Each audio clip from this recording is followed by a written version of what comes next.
இப்போ நான் தாய்க்கு நிகரான்னு நினைக்கிற என் ரசிகர்கள் கேட்குறேன், நான் அரசியலுக்கு வரலாமா?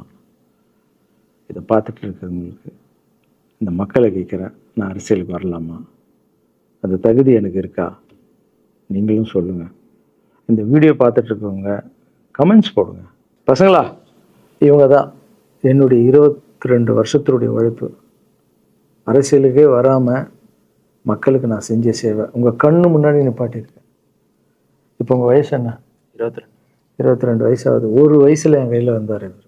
அந்த ஃபோட்டோவை நீங்களே பாருங்கள். இப்போ 22 வயசு. ஒரு குழந்தைய வளர்க்குறதுக்கு நீங்கள் எவ்வளோ கஷ்டப்படுவீங்க? உங்களுக்கு தெரியும்ல அந்த கஷ்டம் என்னென்னா.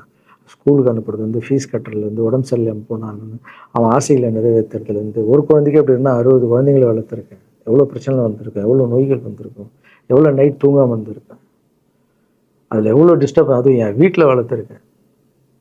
இதெல்லாம் எதுக்கு பண்ணேன்னா, எந்த ஒரு எதிர்பார்ப்பும் இல்லாமல் கடமை செய் பலனை எதிர்பார்க்காதன்ற இந்த வார்த்தை எனக்கு ரொம்ப பிடிக்கும்.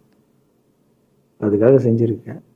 ஸோ நீங்கள் சொல்லுங்கள், நான் அரசியலுக்கு வரணுமா வேண்டாம்? வேண்டாம்னா வேணான்னு சொல்லுங்கள். வாப்பா, வாடாகண்ணா, வா நண்பா, வாங்கண்ணா அப்படின்னு சொல்லுங்கள்.